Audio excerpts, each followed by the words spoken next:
What is up, ladies and gentlemen? Today we're gonna take a look at editing faster with Premiere Pro. This is Will's cutting room.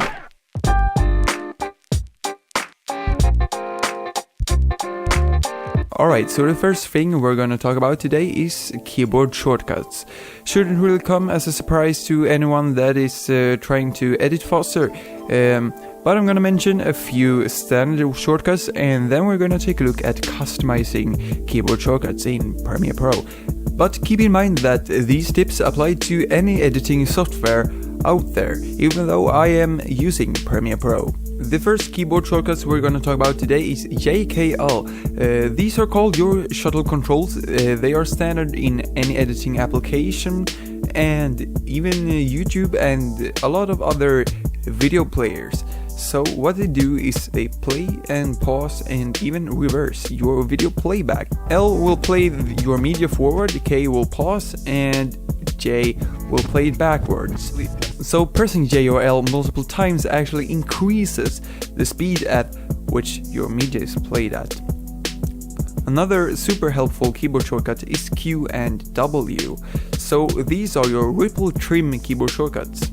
Alright, so let's say I would want to remove the left part of this clip here.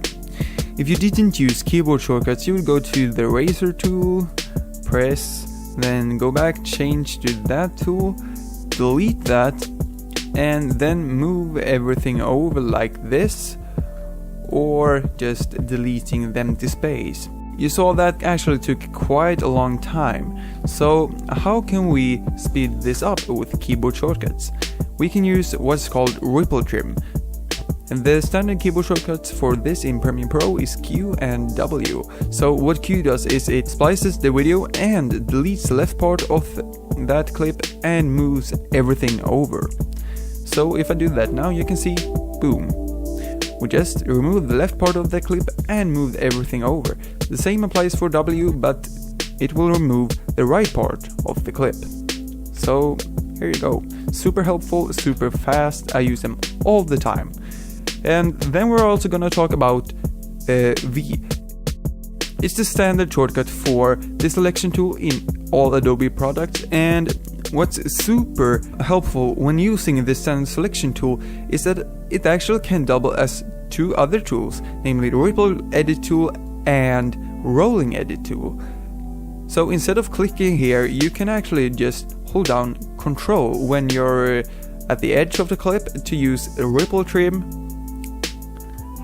or if you're in the middle in between clips and hold down Control, you actually get a rolling edit tool. And the last super helpful shortcut that I use all the time is Control K. On a Mac it would be Command K. So this just splices a video in two parts. Alright, so let's talk about editing keyboard shortcuts. So to do this, you press Control Alt K or Command Alt K on a Mac, and this opens up your keyboard shortcuts panel. What I usually recommend to anyone is moving the shortcuts that you use the most often over to the left side of the keyboard. So I'm a bit lazy, I have it quite similar to the standard, I have moved some over to the left, but the thing is that you have your left hand on the left side of your keyboard and you have the right hand on your mouse, which means that if you have keyboard shortcuts that you use all the time on your right side of the keyboard, you have to move your left hand, and that takes time. Maybe not a lot of time, a half second maybe, but if you're editing for like hours, those half seconds will add up, and in the end you will save at least minutes. For an entire lifetime you might save hours by moving the things you use the most often over to the left side of your keyboard. So the next thing I want to talk about is using color labels. This is super helpful to just take a look at the timeline and you can immediately tell if something is wrong or something needs attention. So Premiere Pro back in the days didn't come with a lot of labels, but a few updates back they added a lot more labels, which is super helpful. I've customized some of them and also changed the names. I mean, god damn it, Adobe, you use so odd naming on these colors that you barely know what color it is. I mean, you don't see the actual colors when you right click and to assign a label, you just see the names. And when you have super odd names, you have no idea what a color you are assigning. So I would just recommend switching the name to the actual name of the color. So much easier to remember. And I would also recommend having green, yellow, orange and red. These are signal colors to immediately identify if something is wrong or, you know, where is it? Label. Alright, I could, like, for example, label this red. That would mean something is definitely wrong. This needs attention. Immediately, if I'm about to export this to a client and I see like yellow, orange or red, I immediately know that something is wrong, something needs attention before I can send this over. Super helpful, saves my ass all the time. Alright, so this next step I want to talk about is called 3-point editing. So this is also a super helpful tip. I'm gonna show this in another sequence I have here. Let's open a footage bin. So during assembly editing, you want to move crazy fast. You just want to get a rough cut of what the video is gonna look like, and a super helpful way to do this is open a clip in the source monitor and assigning in and out points. So let's say this clip, I want it to begin right here and end there. And then to just pop this into the timeline, I press period or comma. I will talk about the difference between these in a moment. So as you can see, Premiere added that clip down into the timeline, super quick, you know, IO period. 3-point editing. 1, 2, 3. Is there a way to do this any faster, you may ask? Hell yeah, there is. So in the bin here, you can see I can scrub through the actual video and assign in and out points directly in the bin. Super quick like that. That's an in point and out point and period. Boom, it's on the timeline.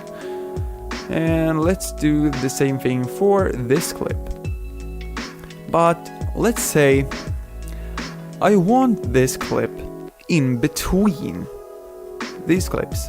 So what I would do then is create a in and out point. And if I press period right now, you see I'm just gonna erase that right clip. I don't want that. I want to move it over. So instead I press comma.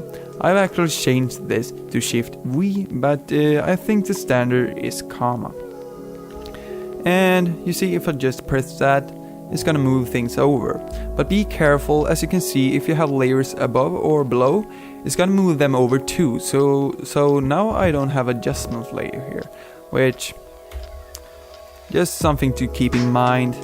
Alright, so this next tip can actually save you from a lot of frustration, and in the end it will probably speed you up. It's actually auto-saving, because if you use Premiere for a while, you know that it's kind of unstable sometimes and might crash, so you want to auto-save and you want to do it often. I set my auto-save to 3 minutes and a maximum project version of 20. I mean, the standard value here is like crazy. I mean, it's like every 15 minutes or something. I mean, 15 minutes of work is quite a lot. And actually, Premiere Pro is so lazy that it actually doesn't save every 15 or 3 minutes. It saves, like, when I set this to 3 minutes, it might save every like 5 minutes or something. I wouldn't recommend auto-saving more often than every 3 minutes, because that can actually make Premiere Pro even more unstable and more likely to crash. So I recommend between 3 and 5 minutes. Alright, thanks for watching, and if you like this video, don't forget to comment, like and subscribe, and I will be back with more tutorials and so on. Peace out.